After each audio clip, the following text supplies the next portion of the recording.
네, 우리가 이제 다윗의 인생의 후반부를 보고 있습니다. 우리가 지난 시간까지 보았던 다윗의 그 밧세바 사건, 이것을 통하여 우리는 다윗도 어쩔 수 없는 죄인이라는 사실을 우리가 분명히 알았습니다. 그리고 이러한 죄인들은 주님 앞에 회개하며 나아가야 한다는 사실, 우리가 그것을 배웠죠. 그리고 또한 주님 없이는 우리는 설 수 없는 존재임을 우리가 반드시 기억해야 됩니다. 오늘은 가족 사이에서 정말 절대 일어날 수 없는 일, 일어나서는 안 되는 그런 일들이 발생합니다. 그러나 이것은 또한 예고되어 있던 사건이기도 합니다. 사무엘하 12장 11절에서 여호와께서 또 이와 같이 이르시기를, 보라, 내가 너와 내 집에 재앙을 일으키고 내가 내 눈앞에서 내 아내를 빼앗아 내 이웃들에게 주리니 그 사람들이 내 아내들과 더불어 백주에 동침하리라. 밧세바 사건을 통하여 하나님께서 다윗에게 내리시는 심판이 이제 시작됩니다. 그 일의 시작이 바로 이 암논의 사건입니다. 다윗의 아내가 여러 명이 있죠. 그 중에 이스라엘 사람 아히노암의 아들이 바로 암논입니다. 이 암논은 다윗의 첫째 아들입니다. 그리고 그스왕 달메의 딸 마아가라는 여인이 있습니다. 이 여인 또한 다윗의 아내인데, 이 마아가의 아들이 압살롬이고 이 마아가의 딸이 다말입니다. 아마 이 엄마의 유전자를 받은 것 같아요. 압살롬에 대한 기록도 보면 이 압살롬이 미남입니다. 이 머리털도 풍성해요. 여러분 중동에 가시면 중동 사람들이 되게 잘생겼잖아요. 그러니까 중동하면 이슬람 그 이미지 때문에 좀 과격하고, 그리고 옛날에 우리가 뉴스에서 자주 본 사담 후세인, 이렇게 후덕하게 생긴 그런 사람들 모습을 보면서 쟤네들 좀 그렇다 하지만 중동 사람들이 정말 잘생겼습니다. 코도 크고요. 이 눈매가 정말 멋있게 생겼죠. 압살롬의 그 곱슬거리는 그 머리와 이 장발, 그리고 뛰어난 이 미모는 이스라엘에서 유명했다고 그랬습니다. 그리고 오늘 본문에 나오고 있는 이 다말도 13장 1절을 보면 압살롬에게는 아름다운 누이가 있으니 이름은 다말이라 이렇게 있습니다. 이 외모에 대해서 성경에서 칭찬할 정도로 뛰어난 외모를 가지고 있었던 게 이 다말입니다. 그런데 이 외모가 저주가 되어지죠. 암논이라는 이 다윗의 첫째 아들이 다말을 사랑합니다. 자신의 이복 동생이에요. 이복 동생이란 뭐예요? 어머니만 다를 뿐이에요. 아버지는 똑같습니다. 근데 우리가 역사 사건들을 보면 이복 형제들 가운데 다툼이 정말 많습니다. 우리나라의 그 조선시대를 봐도요, 이 이복 형제 싸움을 잘 보여주는 게 이성계의 아들들인 이방원과 방석, 방자, 이제 이렇게 해서 이방원이 그의 이복 형제들 다 죽여버리죠. 그러니까 이복 형제들 간에는 어떻게든 이게 일치가 잘 되지 않는 것 같아요. 보면은요, 이복 형제들 간의 싸움이 꼭 집안 싸움들 같습니다.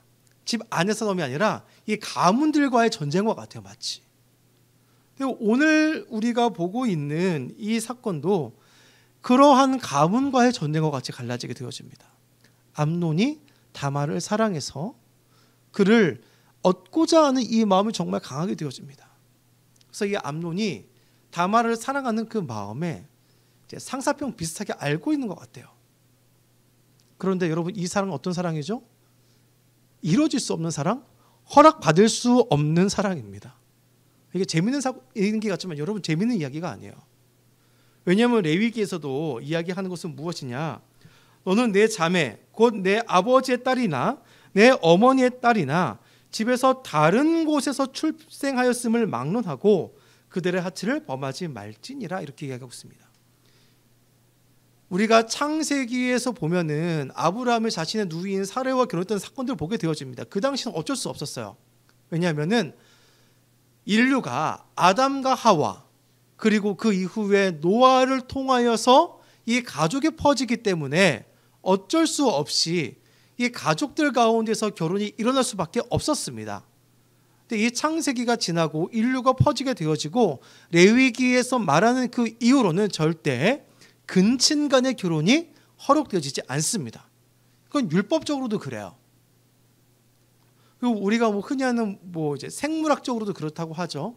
가까운 근친 간의 결혼을 하게 되어지면은 그 유전자에 여러 가지 문제가 생긴다 그럽니다.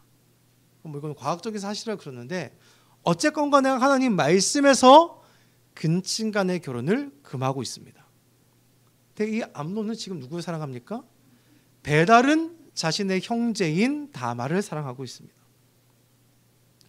허락되어질 수 없어요. 근데 이것에 대하여 간사한 친구가 그를 꾀입니다. 누구냐면 다윗의 형인 시므아라는 사람이 있는데 이 사람의 아들인 요나답이 간교하게 암논에게 와서 이야기합니다. 나에게 꾀가 있는데 아버지한테 지금 아프다고 해라. 그리고 제가 제 누이인 다말이 음식을 해다 주면 그것을 먹고 내가 힘을 내겠습니다. 그렇게 얘기해라. 그리고 그를 강간해라. 그러면 내가 그 너의 누이를 얻을 수 있지 않겠느냐. 왜냐하면 율법 중에 뭐가 있냐면 강간했을 때 그 사람을 자신의 아내로 맞이하게 되어지면 이것을 무마시킬 수 있어요. 이게 지금 보면은 이게 무슨 말이야 하겠지만 이 당시에는 그것이 여인을 구제하는 하나의 방편이었습니다. 어쨌든 간에 이제 그것을 악용하도록 이제 요나답이 암논에게 이야기하게 되어지죠. 근데 암논이 그것을 좋게 받아들입니다. 그리고 그 계책대로 그렇게 행합니다. 근데 문제는 이제 오늘 우리가 읽은 이 본문에서 발생합니다. 강간했어요. 그 다음에 어떻게 하죠? 강간하자마자 그 전에는 이 다말을 자신이 사랑했다고 생각했는데 그 이후에 어떤 마음이 밀려옵니까? 이 다말이 그냥 밉습니다. 자기의 아내로 맞아들이고 싶지도 않아요. 그를 쫓아냅니다. 다말이 이야기합니다. 이전에 행한 것도 악이지만 지금 행한 것은 더 큰 악이다. 이야기하지만 암논은 듣지 않습니다.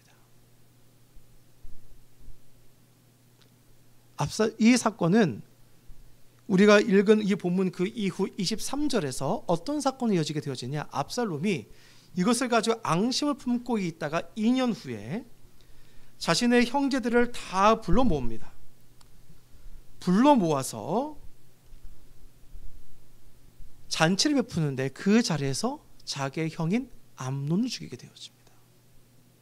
형제 간의 살인으로 이어지게 됩니다. 다윗의 집안에 큰 사건이 발생되어지죠.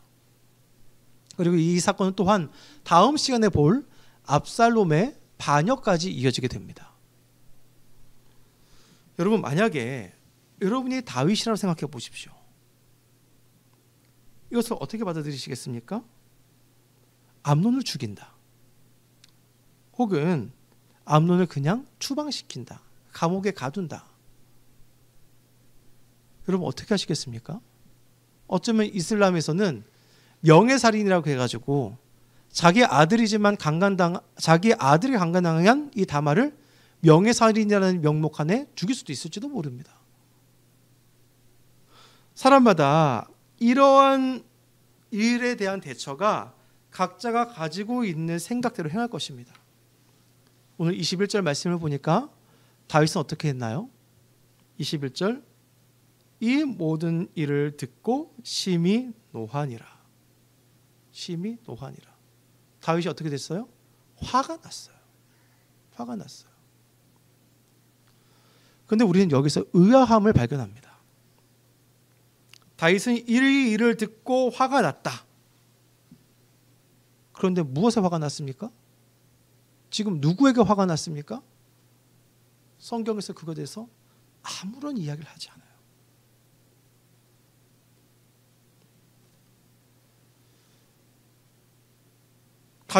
그리고 또한 다윗은 아무 일도 하지 않습니다. 다윗은 대체 왜 그랬을까요? 화가 나지만 누구에게 대상에 대해서 화를 내지도 않고 또 아무 일도 하지 않는 그 이유는 무엇일까요? 바로 자기 자신 때문입니다. 이 모든 사건이 무엇입니까? 자신이 우리아에게 했던 행동입니다. 자신이 부자임에도 불구하고 가난한 자의 새끼 암양을 뺏었던 것과 같이 자기가 우리아에게 행했던 그 악이 똑같이 지금 자기 자신에게 벌어지고 있습니다. 그리고 그 악을 똑같이 이 큰아들 암논이 행하고 있습니다. 내가 행한 범죄를 아들이 그대로 했기 때문에 다윗은 지금 아무것도 할 수 없어요. 그리고 이 아무것도 할 수 없었던 그의 행동은 참담한 결과를 가져옵니다. 자기의 아들이 또 다른 자기의 아들을 죽이고 맙니다. 다윗 왕가의 비극이 찾아옵니다. 이 비극은 이후에 나오는 압살롬의 반역까지 이루어지게 됩니다. 바로 다윗 인생 후반부에 펼쳐지는 비극의 전초가 바로 이 사건입니다. 사울이 죽고 다윗이 왕이 된 후에 사무엘하 7장은 우리에게 이렇게 이야기합니다. 여호와께서 주의 모든 원수를 무찌르사 왕으로 궁에 평안히 살게 하실 때에. 여러분, 다윗이 어떤 인생을 살았습니까? 사울 생전에 정말 갖은 고생을 다 했습니다. 그런데 그것을 다윗이 어떻게 이겨냈습니까? 믿음으로 이겨냈습니다. 믿음으로. 여호와 우리 주여, 주의 은혜가, 주의 영광이 어찌 그리 크신지요. 여호와는 나의 산성이시오 피할 바위시라. 여호와는 나의 목자시니 내게 부족함이 없으리로다. 이 고백을 다시 언제 했습니까? 사울로 피하여 그가 굴 속에 숨으며, 또한 심지어 블레셋 왕에게 가서 피신할 그때에조차 그는 하나님을 그렇게 찬양하며 하나님을 쫓아가고 믿음으로 이 모든 과정을 이겨냈었습니다. 그런데 이 믿음의 승리 이후에 그가 모든 영광을 누리고 있는 그 이후에서부터 그는 밧세바 사건을 기점으로 인생의 후반부가 고난의 연속으로 이어지고 있습니다. 여러분, 다윗이 사울의 통치 아래서 고난을 누릴 때 심정이 어떠했겠습니까? 애매히 당하는 고난 같다 그랬을 겁니다. 그렇잖아요. 여러분, 다윗이 뭘 잘못했었나요? 다윗이 사울에게 잘못했습니까? 충성스러운 장수였어요. 그의 사위가 되었어요. 나가서 전쟁에서 승리했을 뿐이에요. 그런데 사울에게 들어온 그 악신과 이 사울의 시기심이 다윗을 그렇게 죽이고자 하였습니다. 그것을 다윗이 이겨냈습니다. 사울의 통치 아래서 정말 죽을 것 같은 괴로움을 하나님과 가까이 함으로써 이겨냈던 그의 다윗이 이 고난 끝에 결국 왕이 된 자신의 모습을 들면서 다윗은 어떤 생각을 처음 했을까요? 여러분,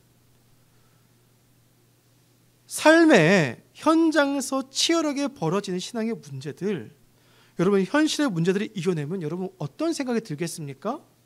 여러분이 고난의 세월을 끝내고 나서 세상이 말하는 그런 성공의 삶을 여러분 누리는 생각해 보십시오. 어떻게 생각되어지겠습니까? 아, 문제가 끝났다. 난 승리했다. 드디어 시험에서 통과했다. 다 이겨냈다라는 그런 성취감이 우리에게 생길 것입니다. 다윗도 마찬가지입니다.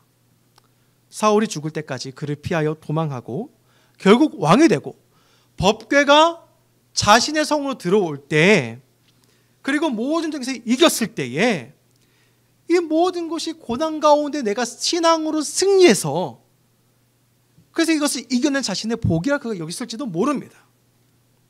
그런데 이러한 생각을 무너뜨린 것이 무엇이었습니까? 바로 밧세바 사건이었습니다.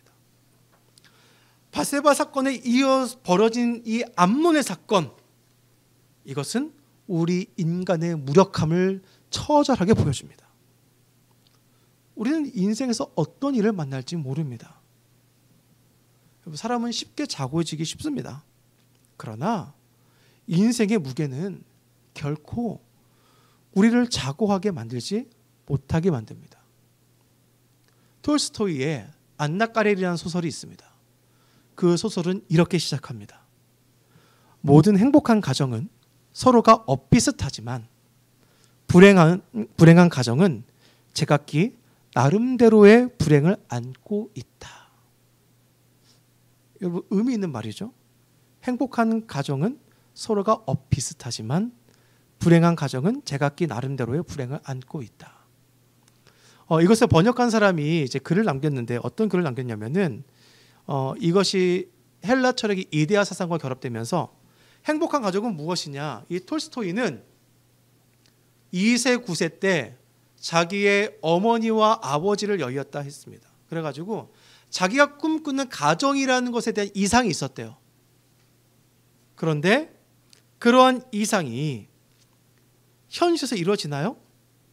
그렇지 않죠.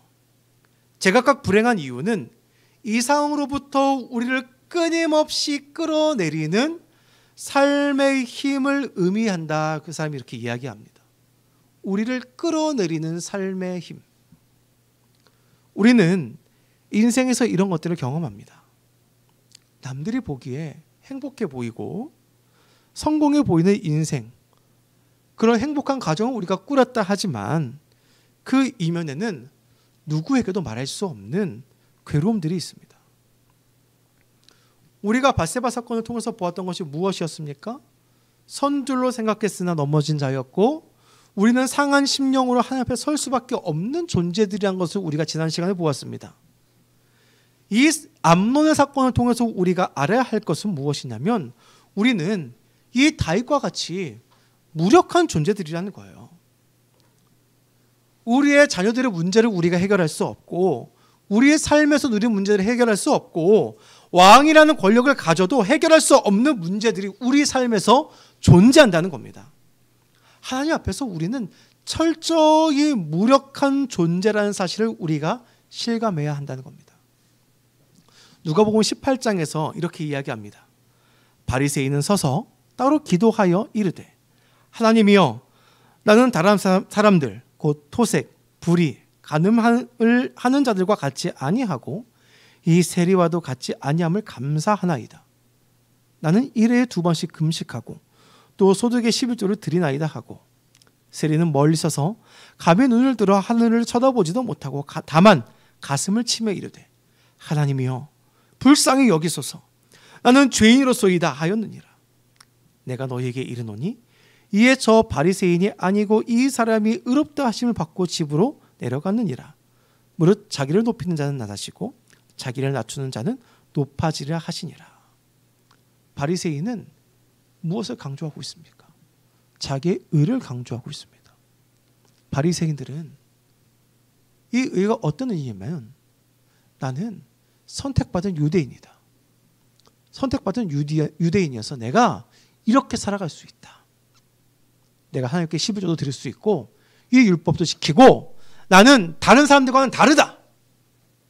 이런 생각이 이 바리새인들에게 있었습니다. 여러분, 바리새인들이 부자였을까요? 아니었을까요? 둘 다 맞습니다. 부자이기도 하고 가난하기도 합니다. 재산이 많았다 하는 사람들도요, 청렴하게 살았대요. 청빈하게 살았대요. 그래가지고 그들이 많은 헌금을 할 수 있는 이유는 무엇이냐면은 또 부자였기 때문도 있어요. 하지만 그들의 삶은 단조로웠습니다. 왜냐하면 그들이 그 부를 자랑하지 않아요. 오히려 하나님께 드리죠. 여러분, 대단하지 않나요? 대단한 거예요. 바리새인들의 그 삶을 보면. 그런데 그들은 이 행위들을 자랑합니다. 내가 이 믿음의 행위를 한다고 자신의 이 믿음을 자랑합니다. 그것은 결국 그리스도를 가리는 겁니다. 오히려 불의해 보이는 이 세리가 겸허히 하나님의 앞에 서는 것과 같이 우리도 하나님 앞에 겸허히 서는 자세가 더욱 중요하다는 겁니다. 우리는 자랑할 것이 한 개도 없다는 것이죠. 그래서 고린도후서 4장에서 사도 바울은 이렇게 고백합니다. 우리가 이 보배를 질그릇에 가졌으니 이는 심히 큰 능력은 하나님께 있고 우리에게 있지 아니함을 알게 하려 함이라. 우리가 사방으로 우겨쌈을 당하여도 쌓이지 아니하며 답답한 일을 당하여도 낙심하지 아니하며 박해를 받아도 버림받지 아니하며 거꾸로 뜨림을 당하여도 망하지 아니하고 우리가 항상 예수의 죽음을 몸에 짊어짐은 예수의 생명이 또한 우리 몸에 나타나게 하려 함이라. 우리가 살아가는 세상의 상황이, 삶의 현장이 질그릇이라는 우리를 깨뜨려도 우리는 낙심하지 않는다는 겁니다. 우리는 질그릇 같이 잘 깨져요. 부서집니다. 그러나 그것 자체가 우리를 낙심하지 않게 않는 이유는 이러한 질그릇이 깨지는 일을 통하여 우리 속에 숨어 계셨던 이 그리스도가 드러나게 되어진다는 사실 때문입니다. 우리는 다윗을 보며 믿음으로 성공해서 우리가 왕이 되고 원수들과 싸워 이기고 세상을 정복한다는 기독교 정복 사상으로 우리가 무장하는 것이 아닙니다. 오히려 우리는 다윗을 보면서 예수의 은혜를 자랑하는 사람들을 변해가야 된다는 겁니다. 여러분, 다윗 인생의 전반부를 보게 되면요, 우리는 이 기독교 정복 사상에서 끝나게 됩니다. 예수 믿었더니 잘 되고 승리하고 믿음을 지켰더니 하나님께서 이런 복을 내게 주셨다. 여러분, 그런데 우리 인생은 거기서 끝나지 않습니다. 왕이 됐다고 문제가 끝납니까? 아니요, 새로운 문제가 시작되어졌습니다. 유혹이 찾아오고 미혹이 찾아오고 더 큰 이 마음을 썩히는 문제들이 찾아오고 있습니다. 여러분, 나는 죽고 예수가 사는 삶, 이것이 바로 신앙의 본질입니다. 그러기에 더욱 잘 되고 있다라는 상황이 더욱 우리가 조심하고 겸손해야 되는 상황입니다. 우리가 믿음으로 이기었다라고 생각되는 그 상황이 더욱 조심하고 우리가 하나님 앞에서 겸손해져야 되는 상황이라는 사실입니다. 오늘과 같은 사건을 우리는 인생에서 만나게 됩니다. 이와 똑같은 사건을 겪는다는 게 아니라 이 사건을 통해 다윗이 느끼는 고통과 같은 아픔의 강도를 우리는 삶에서 경험할 수밖에 없다는 거죠. 그게 바로 인생입니다. 중요한 것은 이러한 인생에서 우리가 어떤 방식으로 살아갈 것인가라는 겁니다. 만약 인생의 성공이라는 거가 우리가 꿈꾸는 이상이 삶의 중심이 된다면 여러분, 그곳에는 절망밖에 없습니다. 사람들이 이렇게 이야기합니다. 저는 평범하게 살고 싶어요. 어떤 게 평범한 건데요? 좋은 대학 나오고요. 적어도 한 서울권에 있는 대학 나오고 대기업에 들어가고 서울에 있는 84평 아파트에 조촐하게 방 3개 정도 있는 집에 그냥 그렇게 살고 싶어요. 이 정도면 만족할 수 있을 것 같아요. 여러분, 이것을 이룰 수 있는 사람이 과연 얼마나 될까요? 특히 요즘 우리나라의 이 집값 현실을 보면 서울의 84평 아파트? 정말 대단한 부자예요. 여러분, 만약에 여기에서 한 개라도 이루어지지 않는다면 인생이 불행하다 느끼지 않겠습니까? 옛날에 개콘에서 그게 있었어요. 행복전도사. 그 사람이 여러분 괜찮아요. 우리 인생 뭐 별거 없어요 얘기하면서 그 사람은 얘기해보면 정말 재밌었어요. 다들 왜 그러십니까? 쓰레기 봉투에 꾹꾹 채워서 압축해서 넣는 사람들과 같이 막 그러면서 여러분, 우리가 50평 아파트 산 건 조금 불행한 거예요 이러면서 사람들은요, 이게 행복이라는 것에 대해서, 성공이라는 것에 대해서, 문제없는 삶이라는 것에 대해서 자신의 이상을 맞춰두고 살아가고 있습니다. 근데 여러분, 이 이상이 무너지기는 정말 쉽습니다. 우리가 지금 이야기한 이런 성공적인 삶, 평범한 삶, 그것은 사실 얼마 되지 않습니다. 내가 좋은 대학 나오고 좋은 직장 나오고 행복한 가정을 이루고 건강하게 살아가고 여기서 한 가지라도 잃어버리는 것이 얼마나 쉽습니까? 여러분, 만약에 여러분이 이런 삶을 이루었다 하면서 행복해 하실 그때에 한 개도 무너진다면 그 고통을 여러분 어떻게 감내하시겠습니까? 여러분, 우리의 인생의 목적은 이러한 인생의 성공이 아닙니다. 우리 인생의 목적은 예수를 자랑하는 삶입니다. 하나님께 영광을 돌리는 것입니다. 하나님 한 분만을 즐거워하는 것입니다. 이것을 잃어버리면 우리의 인생의 고난은 정말로 고생이 됩니다. 우리는 고귀한 목적을 향하여 달려나가는 사람들입니다. 그러기에 이 인생의 고난이 넘어설 수 없는 장벽이 아니라 하나님의 힘으로 우리의 인생에 맞닥뜨리는 여러 가지 문제들을 이겨내며 넘어간 삶이 되어져야 된다는 겁니다. 우리는 이런 문제를 만나는 사람들입니다. 그때마다 이 예수의 힘을 놓치지 않기를 간절히 소망합니다. 여러분, 이 문제를 만날 때마다 하나님의 은혜를 간절히 구하시기를 소망합니다. 그 은혜로 승리할 수 있기를 간절히 소망합니다. 우리는 정말 아무것도 아닌 존재들입니다. 단지 이 질그릇 같은 우리를 통하여 예수만 드러나야 됩니다. 예수가 우리의 삶을 통하여 증거되어지고 나타나는 것으로 기뻐할 수 있는 저와 여러분 되시기를 간절히 소망합니다.